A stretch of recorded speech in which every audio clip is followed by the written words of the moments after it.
Şükür ilahi sənə şükür. Bu torpağa da mənim ayağım dəyərmiş Allah'ıma şükür sənə. Şükür.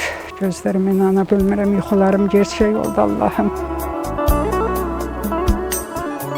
Gedəcək sizin evinizə görə tapa biləsiniz. Bircə hədə bax onu atana yeri yetsəm, o niyə bax ilahi, ilahi. Bu nə gündür ilahi. Qoy görüm orada pilləkən. Deməli, buradan gedirdik, xeylaq gedirdik pilləkən. Heç belə nə deməyib, Allah qalmışam karkas. Belə zulüm olar. Ay Allah. Bax belə, baxıram, dəli oluram. Gör nə günə qoyublar ki, bu günü mən gəlib məni neçə illik zəhmətli evimi tapa bilmirəm bala. Düz 4 il əvvəl, 2021-ci il dekabrın 25-də ATV-nin efirindən Tamam nənəni hamı tanıdı.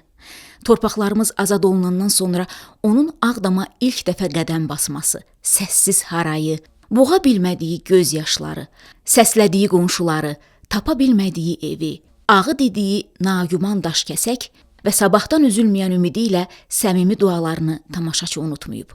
Ağdam və mən silsiləsindən Daşlarla söhbət bölümünün qəhrəmanı Tamam Qurbanova həmin vaxt cavanlığının keçdiyi doğma məhəllə ilə, gənc oğlunu əmanət etdiyi Ağdam torpağı ilə sanki pıçıltı ilə vidalaşırdı. Salamat qalay qonşularım, ay elim baba. Bu da bəlkə mənim bir ağırıncı gəlişim, ağırıncı gedişimdə ay Allah. Mən gedirəm sağlana qal, ay xarabaxana, evim məhləm. Bir də bilmirəm, gəlib sənin buraya olub, göllü, çiçəkli, gözəl olduğunu görəcəm, görməyəcəm, bilmirəm. Tamam nənənin ürək dağlayan niskilli göz yaşları, səsinə hay verməyən qonşuları, çətinliklə yeriməsi üzündən evi güman etdiyi daşlara toxuna bilməməsi filmi efirdə izləyən 1-ci xanım Mehriban Əliyevanı da təsirləndirmişdi. Bu hekayəni unutmayan Mehriban xanım 2022-ci ilin fevralında Prezident İlham Əliyevlə birlikdə Moskvaya səfər zamanı Rusiyalı jurnalistlərlə görüşdə təəssüratını dilə gətirmişdi. Özü də erməni jurnalist Margarita Simanyanın elə Margarita sayağı sualına cavabında. 1-ci xanım Tamam nənənin hekayəsinin bütün didərginlərin, bütün vətən həsrətlilərinin bir insan taleyində təqdim olunmasını və belə talelərə biganə qalmamağı önə çəkmişdi. Буквально накануне нашей поездки в Москву по азербайджанскому телевидению шел документальный фильм. Фильм был о пожилой женщине, ей 79 лет, и она приехала в Агдам, в освобожденный Агдам, найти свой дом. Женщина действительно очень пожилая, она с трудом ходила, и практически на протяжении 30 минут она сквозь слезы пыталась рассказать о своих эмоциях, о том, что она ничего, естественно, не нашла. Она не нашла даже руин. То есть она пыталась найти вот хотя бы этот район.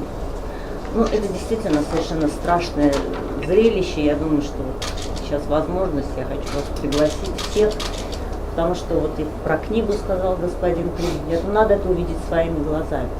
Почему я сейчас об этом говорю? И вот она рассказывала свою историю, и параллельно сохранились кадры довоенные, до первые военные кадры, когда в ее семье была свадьба. И вот как они во дворе отмечали эту свадьбу, принимали невесту молодую.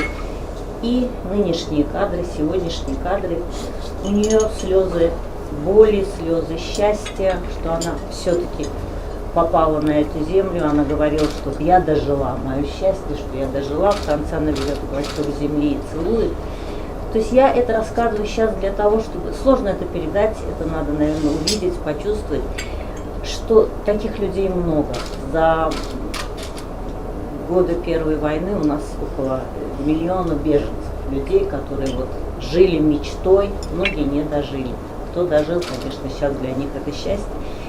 Tamam nənənin o daşı öpdüyü gün dilinə gətirdiyi və hətta ürəyinin bir küncündə gizlədiyi səssiz duaları Allah qəbul elədi. O artıq Ağdamın mərkəzində tikilən ilk binalardan birinin sakinidir. Şəhərinin qızıl açarını da Ali Başkomandanın və onun hisslərinə ürəkdən şərik olan 1-ci xanımın əlindən almağa o qədər xoşbəxtdir ki, sevinç kəlmələrini yığıb toparlaya bilmir. Və 79 yaşında Ağdam və mənin çəkilişindəki yarı ümidli, yarı ümidsiz düşüncələrini də dilə gətirir. Onun özünü 4 il əvvəlki filmdən yada salmasının səmimiyyəti, mən həmin o yaşlı qadınam eyhamının nuraniliyi, Allahın tamam nənəyə verdiyi möhlət Cənab İlham Əliyevi də, Mehriban xanımı da kövrəldir. Bu sadəcə ömür payı deyil, tamam nənə. Bu heç vaxt işıqlı sabaha kəsilməyən ümiddir, sönməyən çıraqdır. Allah sizə can sağlığı versin. Bu torpağın üstə bu gün burada durmuşuqsa, bu gün nə bu yaşımda, 83 yaşım var. O vaxt çəkilişdə onda yəqin yadınızda olar. Onda deyil 79 yaşım var idi də. İndi 83 yaşın içində bu günü Allah Teala məni sizinlə birlikdə, bütün xalqımla birlikdə, adamlarla birlikdə mənə nəsib eləyirsə, çox şadım, çox şükür. O haçar bir tək evin haçarı deyil. O torpağımızın açarıdır, qızıl açardır. Çox şadam. Allah sizi var eləsin. Amin. Canınız sağ olsun. Sağ olun. O vaxt o arzuladım ki, Allah Teala, mən sizdən möhlət istəyirəm, ömrü istəmirəm. Gedim bax onlara təşəkkürümü bildirim Mehriban xanıma sizə. Bu torpağımın alınmaq günümüz münasibəti ilə.